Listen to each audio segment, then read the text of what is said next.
اچھی صحبتیں، اچھے لوگوں کی سنگتیں، اچھے لوگوں کے ساتھ اپنی وابستگی، یہ انسان کو دنیا میں بھی نفع دیتی ہے۔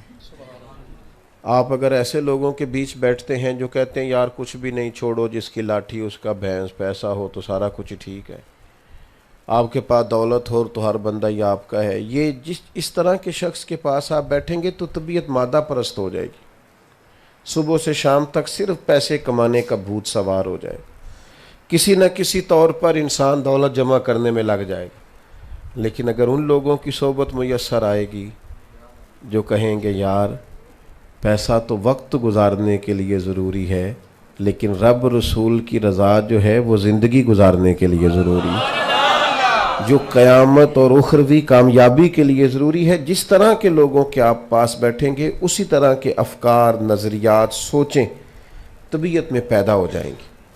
اپنی صحبتوں کو ٹھیک رکھنا، مسند احمد میں اللہ کے پیارے رسول صلی اللہ تعالی علیہ وسلم کا فرمان موجود ہے۔ حضور علیہ الصلوۃ والسلام نے فرمایا کبھی بھی صحبت اختیار نہ کرنا سوائے اس کے کہ جو کامل مومن ہو۔ کامل مومن کے علاوہ کسی شخص کی صحبت اختیار نہ کرنا، اور فرمایا کبھی بھی دعوت نہ دینا اپنے گھر میں مگر متقی آدمی کو، پرہیزگار لوگوں کو جانا تو کامل مومن سے ملنے جانا، اور گھر میں بلانا تو پرہیزگار آدمی کو بلانا۔ آپ جس طرح کے لوگوں کے، ہم نے ایسے لوگ بھی دیکھے ہیں بڑے اچھے نمازی تھے، پرہیزگار تھے، متقی تھے، لیکن ایسے لوگوں کے پاس بیٹھنے لگے کہ جنہوں نے انہیں کہا چھوڑو یار اور بھی بڑی چیزیں ہیں، تو ان کے معاملات جو تھے اس میں پریشانی ہے۔ ایسے لوگ تھے نظریاتی طور پر پختہ تھے، پکے عقائد کے لوگ تھے، لیکن ایسے لوگوں کے پاس بیٹھے جن کے پاس کمزور باتیں تھیں وہ بھی کمزور ہو گئے۔ اپنی صحبتوں کو عمدہ کیا جائے، اپنی اولاد کے بارے میں غور کیا جائے کہ ہمارے بچے کہاں اٹھتے بیٹھتے ہیں، کس کی بات سنتے ہیں، کس کے پاس ان کا آنا جانا ہے، کس طرح کے لوگوں کے ساتھ وہ اپنے اوقات گزارتے ہیں۔ صحبتیں، تعلقات یہ جتنے زیادہ صاف ستھرے ہوں گے نظریات اتنے زیادہ صاف ستھرے ہوں گے۔ ہمارے ہاں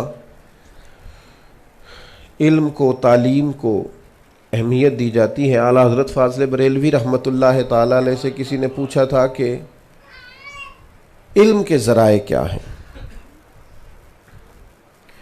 علم انسان کو کیسے حاصل ہوتا ہے، یہ بات ذرا سمجھیے گا۔ تو فاضل بریلوی رحمۃ اللہ علیہ جو اپنے دور کے سب سے بڑے عالم ہیں اور ابھی تک جن پر تحقیق، ریسرچ اور کام تحقیقی ہو رہا ہے، وہ فرمانے لگے چند چیزیں ہیں جن سے انسان کو علم حاصل ہوتا ہے۔ ایک تو باقاعدہ آپ نے درسیات پڑھا اور مروجہ نصاب آپ نے مکمل کیا، تو ایک ذریعہ تو علم کا یہ ہے۔ دوسرا فرماتے ہیں افواہ رجال، یعنی علماء اور صاحب علم لوگوں کے پاس آنے جانے سے بھی بندے کو علم حاصل ہوتا ہے۔ اور پھر کتب بینی، مطالعہ، صحیح اور مستند علماء کی کتب کو دیکھنا، اس سے بھی انسان کو علم حاصل ہوتا ہے۔ لیکن افواہ رجال، علماء کے پاس بیٹھنا، ان سے گفتگو سننا، اچھی صحبت اختیار کرنا، یہ ایک بہت بڑا ذریعہ ہے کہ جس سے انسان کو علم حاصل ہوتا ہے۔ تو اچھے لوگوں کی سنگت اختیار کریں۔ پھر یہ کہ کامیابی کے جو مدار ہیں، جو چیزیں ہیں، ان کی طرف سفر کریں۔ کامیابی کیا ہے، تصوف کیا ہے، طریقت کیا ہے، معرفت کیا ہے۔ ایک تو یہ ہے کہ صوفیاء نے جو باریک باتیں لکھی ہیں اس پر غور کی جائے اور بالتفصیل ان کو پڑھا جائے، سمجھا جائے، اور جو عملی چیزیں انہوں نے لکھی ہیں اس کی مشق کی جائے، تہجد سے لے کر اشراق چاش تک اور وہاں سے لے کر عشاء کی نماز کے معمولات تک ہر چیز کا خیال رکھا جائے، یہ بڑی اعلیٰ بات ہے۔ اور جو لوگ ان چیزوں کو پڑھتے ہیں، جیسے حضرت مجدد صاحب کی مکتوبات شریف ہے، داتا صاحب رحمۃ اللہ علیہ کی کتاب ہے، پھر اس کے بعد دیگر صوفیاء کی کتب ہیں، بڑی اعلیٰ بات ہے۔ لیکن ہمارے علماء نے 3 باتیں عام آدمی کے لیے بطور نچوڑ کے بیان کر دیں کہ اس کو زیادہ الجھنا نہ پڑے۔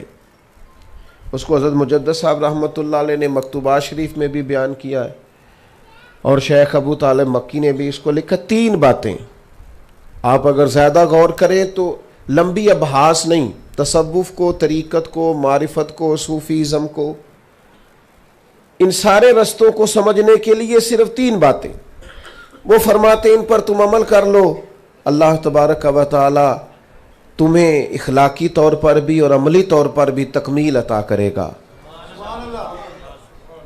3 باتیں کیا ہیں؟ سب سے پہلی بات یہ ہے کہ ضرورت کے مطابق علم حاصل کرنا۔ حضور علیہ السلام نے فرمایا علم کا طلب کرنا ہر مسلمان پر فرض ہے۔ علم کا، یہاں لوگ کہتے ہیں مولوی بتاتے نہیں، بھئی فرض تو آپ پر تھا کہ آپ طلب کرتے، یہ تو حضور نے فرمایا تم طلب کرو، اپنے اندر طلب پیدا کرو۔ آپ کب سوال لے کے گئے ہیں کہ جناب میرا یہ مسئلہ ہے مجھے بتائیے؟ طلب تو ہم نے کرنا تھا۔ تو ایک تو اپنی ضرورت کے مطابق علم حاصل کیا جائے، یہ پہلی بات۔ اور پھر دوسری بات، جسے پڑھا جائے نا، جسے سیکھا جائے، وہ صرف الفاظ کا گورکھ دھندا نہ بنایا جائے، وہ صرف جملوں کو تراشنے اور مرتب کرنے کے لیے نہ سیکھا جائے، بلکہ جو سیکھا جائے اس پر پھر عمل کیا جائے۔ یعنی جو علوم آپ نے حاصل کیے، جو فہم آپ نے سیکھا، جو تفقہ آپ کو نصیب ہوا، جو چیزیں آپ نے لیں، ان کو پھر آپ اپنی عملی زندگی میں نافذ کریں۔ عملی زندگی میں یہ 2 باتیں ہو گئیں، علم اور عمل۔ اور تیسرا صوفیاء فرماتے ہیں اس عمل کے اندر اخلاص پیدا کر لو۔ یہ جو بھی کرنا رب رسول کی رضا کے لیے، علم ہو، عمل ہو، اس میں اگر اخلاص ہو، 3 چیزیں تمہیں مل گئیں تو تمہارا دین مکمل ہو گیا، تم تکمیل تک چلے گئے۔ بس یہ 3 چیزیں ہمارے ہاں، ایک تو علم کا مزاج نہیں، یہ جو ہم ابحاث کرتے ہیں نا، فلانے نے یہ کہا ہے تو آپ اس کا جواب دیں، تو یہ ابحاث ہوتی ہیں اللہ ماشاءاللہ۔ علم تو اور چیز کا نام ہے۔ علم تو آپ ایک طرف سے شروع کرتے ہیں، آپ نے شروع کیا کہ مجھے طہارت کے مسائل سیکھنے ہیں، پھر آپ نے شروع کیا کہ مجھے وضو غسل تک جانا ہے، پھر عقائد کی معلومات لینی ہے، اخلاق کیا ہوتا ہے۔ نبی پاک علیہ السلام نے تو یہ بھی فرمایا رشتوں کا علم حاصل کرو۔ اب ترغیب و ترغیب میں حدیث ہے، فرمایا رشتوں کا علم تمہیں پتہ ہونا چاہیے، یہ میرے ماموں ہے، یہ میرا چاچا ہے، یہ میرا رشتہ ہے۔ تمہیں پتہ ہوگا تو تم اچھا سلوک کر سکو گے، صلہ رحمی کر سکو گے۔ اور صلہ رحمی اتنی بڑی چیز ہے کہ حضور نے فرمایا جو چاہتا ہے کہ میری عمر بھی بڑھ جائے، رزق بھی بڑھ جائے، عمر بھی بڑھ جائے، رزق بھی بڑھ جائے، وہ اپنے رشتہ داروں سے اچھا سلوک کرے، اللہ تعالیٰ عمر میں رزق میں برکت کر دے گا۔ تو علم، اب ہمارے ہاں کیا ہوا ہے، ہم نے علم کو پڑھنے پڑھانے کو وہ درجہ نہیں دیا جو درجہ پڑھنے پڑھانے کا تھا۔ اب میری بات کی سمجھ آ رہی ہے آپ حضرات کو؟ ایک چیز کا نا ایک مقام ہوتا ہے، اس کو جب تک وہ مقام نہیں نہ ملتا، یعنی ٹیچر کو آپ نیری فیس دیں، اس کا مقام نہ دیں، تو آپ اس سے فیض یاب نہیں ہو سکتے۔ وہ ہمارے ہاں آج کل رواج ہے نا جی، بعض لوگ اساتذہ کی قدر نہیں کرتے اور اپنے بچوں کو یہ سبق دیتے ہیں، کہتے ہیں انہیں آنا کیوں نہیں پڑھان، انہوں فیس نہیں دی۔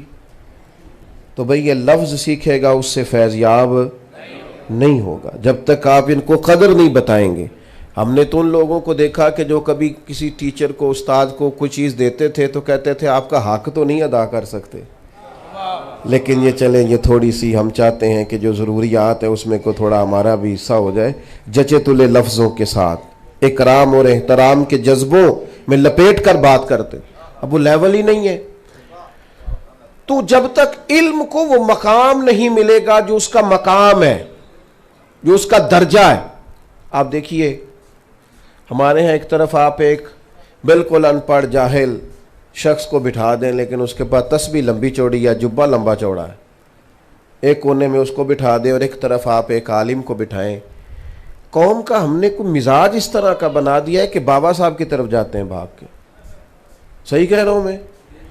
عالم کتاب و سنت پڑھ رہا ہے، لوگوں کو مسائل دینیہ سکھا رہا ہے، لیکن وہ مزاج اس طرح کا ہم نے، اور یہ شاید میرے جیسے لوگوں سے بھی کہیں خطا ہوئی ہے کہ سمجھاتے سمجھاتے وہ کچھ ایسی چیزیں بتا دیں کہ وہ لوگوں کا مزاج ہی کچھ اور ہو گیا۔ اب ایک طرف ایک عالم کتاب و سنت سے نکال کر تربیت کے پہلو بیان کر رہا ہے، اور ایک طرف ایک بابا جی تعویذ لکھ رہے ہیں، لیکن کہتے ہیں بابے کی کیا بات ہے، حالانکہ جو مزاج ہمیں رسول کریم نے عطا فرمایا ہے صلی اللہ تعالی علیہ وسلم، میرے نبی رحمت صلی اللہ تعالی علیہ وسلم کریم کیا فرماتے ہیں، یہ ذرا انداز دیکھیے۔ حضور مسجد شریف میں تشریف لائے، دو حلقے بنے ہوئے ہیں صحابہ کے مابین، ایک طرف بیٹھ کر لوگ اللہ کی یاد کر رہے ہیں، ذکر و فکر میں مشغول ہیں، اور ایک کونے میں لوگ بیٹھے ہیں اور ایک شخص انہیں قرآن مجید کی تعلیم دے رہا ہے۔ یہ ہم نے اس معیار کو پانا ہے جو معیار رسول کریم صلی اللہ تعالی علیہ وسلم نے قائم فرمایا امت کے لیے، اس بلند مقام تک ہم نے جانا ہے جو مقام ہمیں نبی کریم علیہ السلام نے دیا ہے۔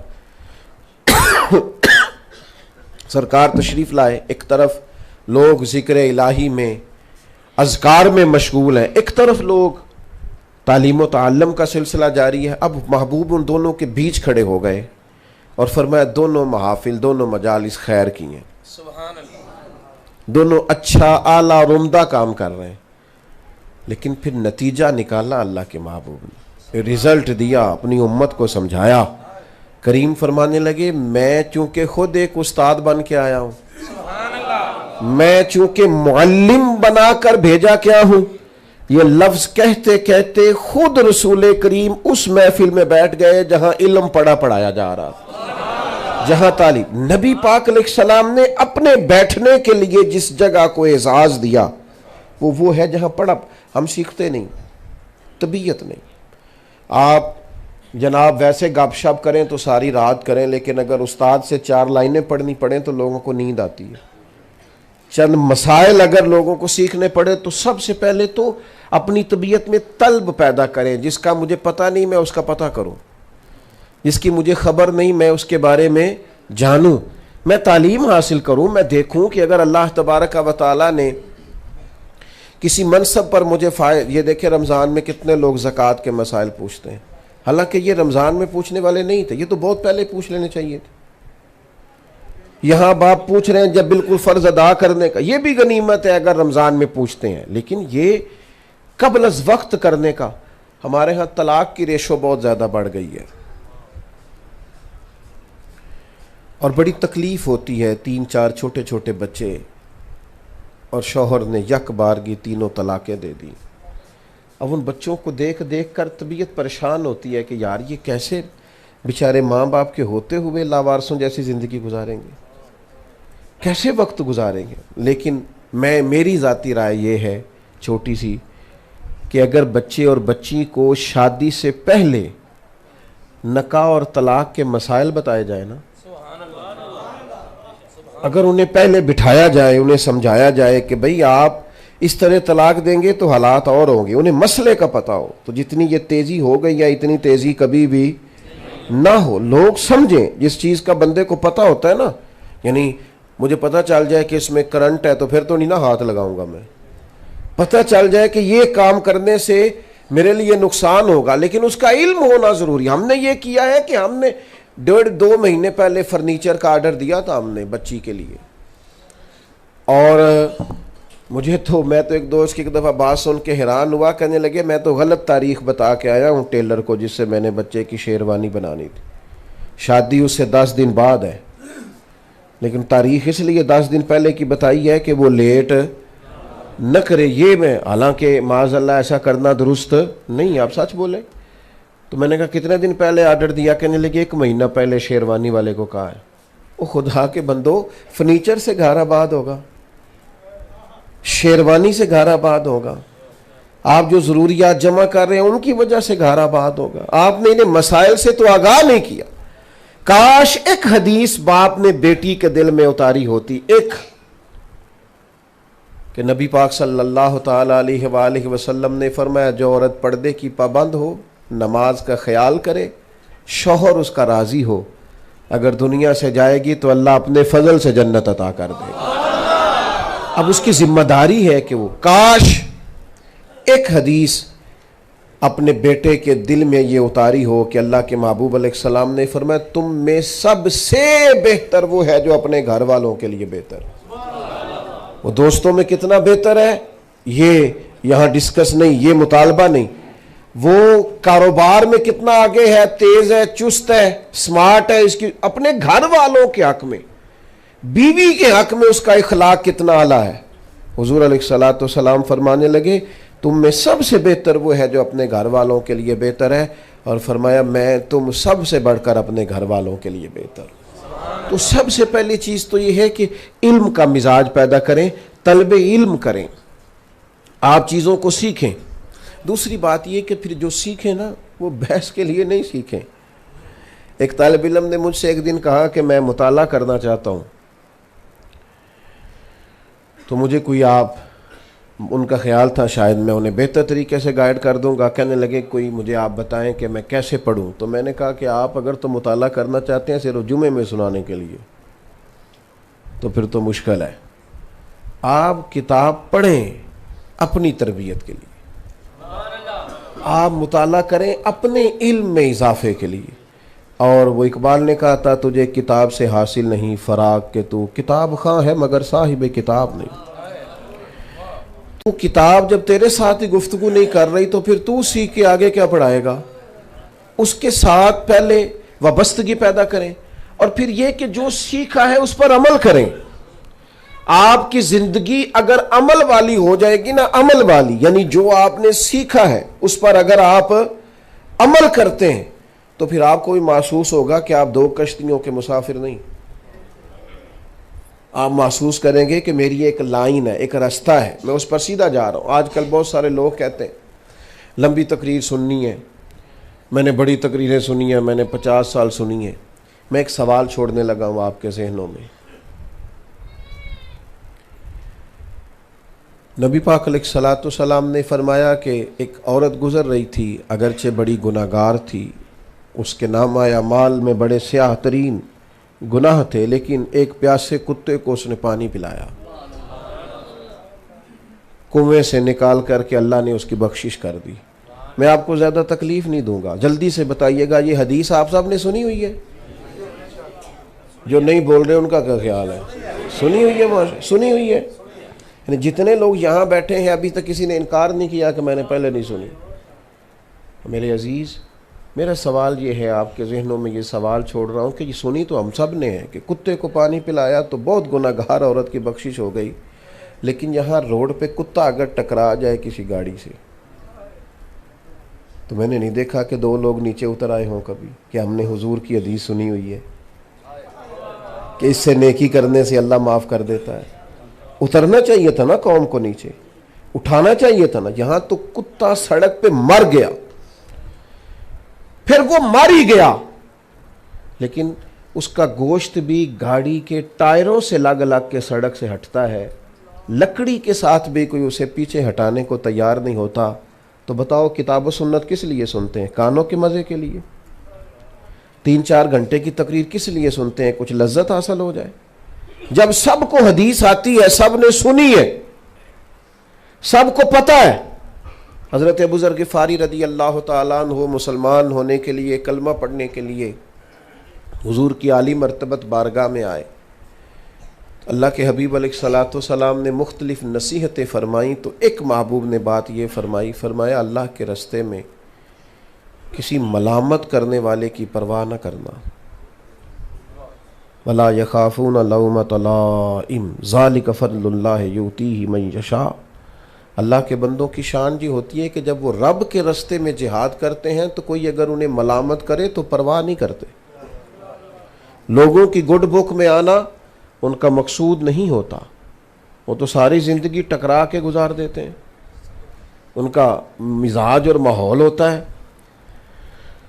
تو اللہ کے محبوب صلی اللہ تعالیٰ علیہ وسلم نے جناب ابو ذر غفاری رضی اللہ تعالیٰ عنہ سے فرمایا کوئی دین کے راہ میں, یعنی تم دین پہ عمل کر رہے ہو, کوئی ملامت کر رہا ہے, او مولوی صاحب, او پاداڑی والیا, او حافظ جی, تو اگر یہ کسی بندے کو دقت ہو رہی ہے داڑھی پگڑی سے تو اس کا تو مزہ لینا چاہیے. کیوں کر جے کر یار دے نام دا ملے میڑا, انہوں تے چولی پا لئیے پنجے سٹیے نا. یہ تو مزے والی بات ہے. اس پہ پریشان ہو جانا مجھے ایک بندے نے یہ کہہ دیا تو کمزوری کی بات ہے. آپ کو تو اس پہ راضی ہونا چاہیے تھا. تو فرمایا کوئی ملامت کرے نا ملامت کی پرواہ نہ کرنا. ابھی دین سیکھا ہے انہوں نے, کیونکہ دور تھا وہ جب صحابہ جناب زید بن ارقم رضی اللہ تعالیٰ عنہ کے گھر میں باتیں سیکھا کرتے تھے, وہ زمانہ تھا. اب حضرت ابوذر غفاری ذرا باہر نکلنے لگے تو ایک صاحب نے انہیں مشورہ دیا اور بڑا مخلصانہ دیا اور صحیح دیا. کہنے لگے اب حالات ابھی کچھ زیادہ مسلمانوں کے حق میں نہیں, آپ ذرا باہر نکلیں تو اتنی جلدی نہ بتائیے گا میں مسلمان ہو گیا ہوں, لوگ تکلیف دیں گے. تو یہ بڑے وزادار لوگ تھے, بڑے بردبار لوگ تھے. دل دریات سمندروں ڈونگے کون دلاں دیاں جانے. حضرت ابوذر غفاری کہنے لگے کیا کہا آپ نے, لوگ مجھے برا بھلا کہیں گے. تو کہنے لگے میں تو چاہتا ہوں کہیں, میں ابھی تو وعدہ کر کے آیا ہوں پرواہ نہیں کروں گا. تو میں نے جو علم سیکھا ہے اس پر عمل نہ کروں, میں اس پر عمل نہ کروں, پھر میرے عزیز جو سیکھا ہے وہ تو عمل کے لیے سیکھا ہے. کیا کہا کرتے تھے حضرت قبلہ حاجی ابو داؤد صادق صاحب, جو سیکھا ہے سب کو سکھاتے چلو, دیے سے دیے کو جلاتے چلو. آگے بڑھو, جو سیکھا ہے عمل کے لیے سیکھا ہے اس پر عمل کریں اور اپنی زندگی عمل کے ساتھ عبارت کریں. میں آپ سے عرض کروں آج سب سے بڑا مسئلہ عمل کا ہے. لوگ بڑے لوگوں کے قریب جاتے ہیں پر وہ لوٹ آتے ہیں, اس لیے کہ جو ان کو کہتے ہوئے انہوں نے سنا تھا وہ کرتے ہوئے نہیں دیکھا. حضرت بایزید بسطامی رحمۃ اللہ تعالیٰ علیہ سے کسی شخص نے کہا تھا نہ, امام جعفر صادق سے, سیدنا امام جعفر صادق رضی اللہ تعالیٰ عنہ سے کسی نے کہا, امام ابو نعیم نے اس کو لکھا ہے, کہا میں دین کی تبلیغ کرنا چاہتا ہوں, کوئی طریقہ بتائیں, مجھے آپ کچھ حکمت کے موتی دیں, ان کی روشنی میں مرتب کروں کہ خدمت دین کیسے کر سکتا ہوں. تو حضرت امام جعفر صادق رضی اللہ تعالیٰ عنہ فرمانے لگے دین کی تبلیغ کا بہترین طریقہ یہ ہے کہ دین پر عمل کرنا شروع کر دے. یہ بہترین طریقہ ہے. تو عملی مشق کر, دین جو تو نے سیکھا ہے اس کی عملی مشق کر, اس پر عمل کر, سب ٹھیک ہو جائے گا. میں بارہا کہتا ہوں دوستوں سے کہ آپ بہت زیادہ تعریف کریں اپنے پیر صاحب کی, اور بہت زیادہ تعریف کریں اپنے استاد صاحب کی, اور بہت زیادہ آپ ذکر کریں اپنے آستانے اور خانقاہ کا, لیکن اگر آپ گھر میں اپنی بیوی کے ساتھ سخت بولیں گے, اپنے دوستوں کے بیچ آپ سخت باتیں کریں گے, لین دین میں آپ کمزور ہو جائیں گے, تو لوگ آپ سے صاف کہیں گے یہ سکھاتے ہیں تجھے تیرے پیر صاحب, یہ تجھے درس ملتا ہے تیرے استادوں سے. صاف مائیں کئی دفعہ کہہ دیتی ہیں تینوں پیر صاحب یہ نہیں دس دے کہ ماں پیو کی بھی خدمت کرنی چاہیے تھی. تو بھائی جب تک عمل اور کردار نہیں ہوگا اتنی دیر تک دین سیکھنے کا اور یاد کرنے کا اور حصول کرنے کا نفع حاصل نہیں ہوگا. اور تیسری اور آخری بات جس پر کامیابی کا مدار ہے وہ ہے اخلاص. جب آپ علم حاصل کرتے ہیں پھر اس پر عمل کرتے ہیں, اور اگر آپ مخلص نہیں ہوتے, دنیا میں بے چین, بے قرار, مضطرب زیادہ تر وہ لوگ ہوتے ہیں جو مخلص نہیں ہوتے. جب آپ اخلاص کے ساتھ کسی رستے کو چن لیتے ہیں نا, اخلاص کے ساتھ, تو پھر تو اس رستے کی ساری دھوپ کسی قسم کی طبیعت کے اندر کڑواہٹ پیدا نہیں کرتی. پھر تو کہیں بھی انسان پریشان نہیں ہوتا کیونکہ مخلص ہے. پھر وہ چلتا چلا جاتا ہے کیونکہ اس کے اندر اخلاص ہے. اگر آپ مخلص ہیں, آپ جو کر رہے ہیں وہ اللہ کی رضا کے لیے کر رہے ہیں, پھر جسم کو تھکاوٹ ہوتی ہے, ذہن کو کبھی بھی نہیں ہوتی. پھر وجود کمزور پڑتا ہے, روح کبھی بھی کمزور نہیں پڑتی. پھر آپ طاقتور اور توانا رہتے ہیں. پھر آپ بولتے ہیں تو آپ کی گفتگو اثر پذیر رہتی. اخلاص اتنی بڑی نعمت ہے.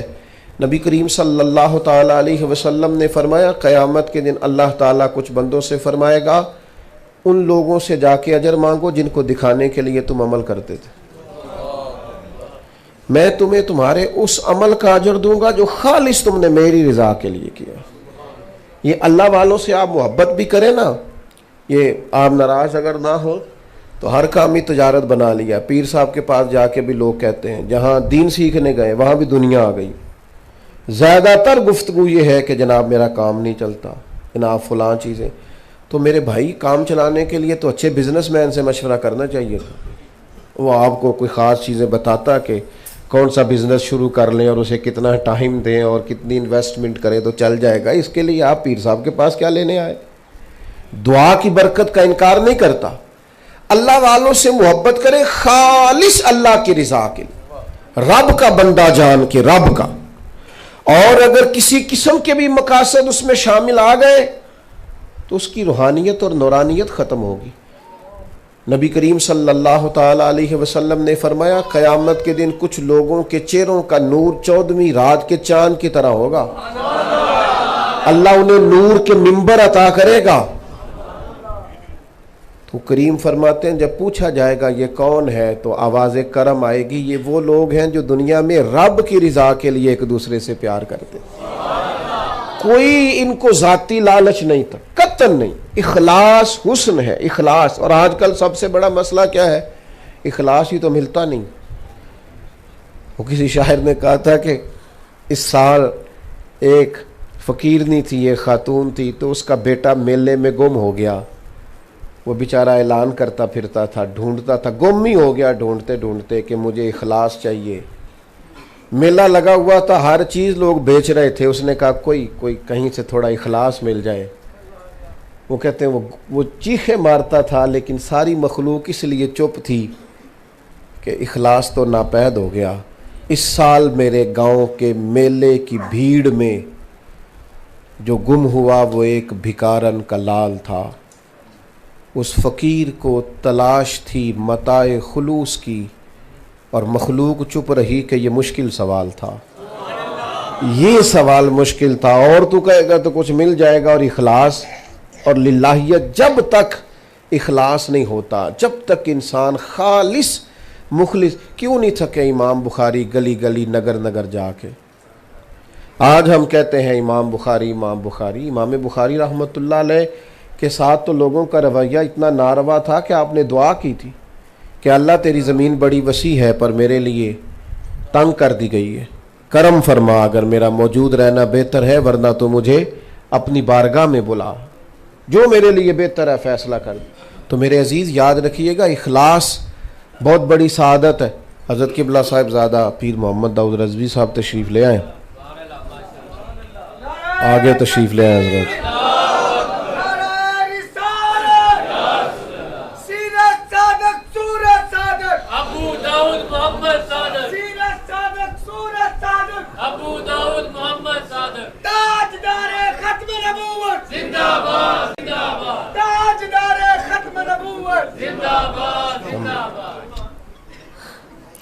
بس میری بھی گفتگو مکمل ہو گئی، بات ختم کرنے لگا ہوں. تشریف رکھیں جلدی سے جی، جلدی سے بیٹھ جائیں. اللہ آپ کو جزائے خیر. جلدی سے آپ تشریف. اخلاص کے ساتھ جو بھی عمل کیا جائے گا وہ انسان کو سکون دے گا. حدیث پاک سنیں اور میں اپنی بات کو سمیٹوں. ایک غزوہ تھا، جنگ تھی. نبی کریم علیہ السلام کے ساتھ صحابہ کرام علیہم رضوان کی ایک بڑی تعداد عازم سفر تھی. تو صحابہ فرماتے ہمارے دلوں میں ایک خیال آیا کہ اس جنگ میں نا بڑی جد و جہد کرنی پڑی ہے، بڑی کوشش کرنی پڑی ہے. لگتا ہے اللہ کی بارگاہ سے بڑا اجر دیا جائے گا، نوازا جائے گا. اور پھر ایک خیال اور چٹکیاں بھرتا تھا دل میں کہ ہمارے بعض دوست ایسے ہیں جو آ نہیں سکے کسی وجہ سے، وہ تو محروم رہ گئے. یہ دونوں باتیں بار بار، ایک تو اجر بڑا ملے گا اس جنگ میں، اور ایک یہ کہ کچھ لوگ پیچھے رہ گئے. فرماتے ایک مقام پر کچھ سستانے کے لیے رکے تو اللہ کے پیارے حبیب صلی اللہ تعالی علیہ وسلم جو دلوں کے حال جانتے ہیں، کریم فرمانے لگے اس جنگ میں اللہ تمہیں بڑا ہی اجر عطا کرے گا، لیکن فرمایا تمہارے کچھ بھائی پیچھے رہ گئے ہیں، انہیں مجبوریوں نے نہیں آنے دیا. کسی کو بیماری نے آ لیا، کسی کو کسی مجبوری نے. دل ان کا بڑا تڑپتا تھا کہ وہ بھی شامل ہو. خواہش ان کی پوری تھی، نیت ارادہ ان کا مکمل تھا، آ نہیں سکے، فرمایا جتنا اجر اللہ تعالیٰ تمہیں سفر کر کے یہاں آنے کا عطا کرے گا اتنا انہیں گھر بیٹھے بیٹھے اللہ عطا فرمائے۔ اخلاص سعادت ہے، نعمت ہے۔ تعریف اور خوشامد کا بڑی جلدی پتہ چل جاتا ہے، محبت کا اور منہ رکھنے کا بڑی جلدی پتہ چل جاتا ہے۔ کون شخص کس طرح سے آپ کے ساتھ پیش آ رہا ہے یہ تو چھوٹے بچے بھی جان لیتے ہیں، اور بعض لوگ ایسے ہوتے ہیں کہ اتنی تصنع معاذ اللہ کرتے ہیں، اتنی کرتے ہیں کہ ان کی اصل جو ذاتی شخصیت ہوتی ہے وہی ساری مدم ہو جاتی ہے۔ وہ بیچارے اپنی پرسنالٹی کو بالکل، شخصیت کو ختم کر بیٹھتے ہیں۔ اس لیے کوشش فرمائیں زندگی میں جتنا ہو، جو بھی ہو، اخلاص والا ہو، للہیت والا ہو، اس کے اندر کسی قسم کی تصنع نہ ہو۔ تو یہ تین باتیں، ایک تو ضرورت کے مطابق علم ضرور حاصل کریں، اور جس طرح تسبیح پہ سبحان اللہ سبحان اللہ سبحان اللہ پڑھنے کا ثواب ہے نا، اسی طرح دین کے مسائل سیکھنے کا بھی ثواب ہے۔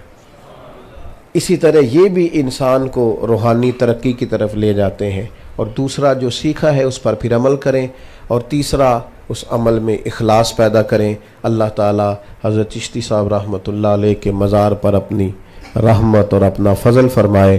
پروگرام چونکہ اپنی ترتیب سے جاری رہے گا، مجھے آگے بڑھنا ہے، لاہور جانا ہے مجھے، تو ویسے بھی ہمیں شخصیات کا نہیں نظریات کا ہی قائل ہونا چاہیے۔ بزرگوں کی محفل ہے، میری خواہش یہ ہے کہ آپ سب اطمینان سے بیٹھیں، محبت سے بیٹھیں، پروگرام کے نظم کو اسی طرح قائم رکھیں، جو آگے سلسلہ ہوگا چلے۔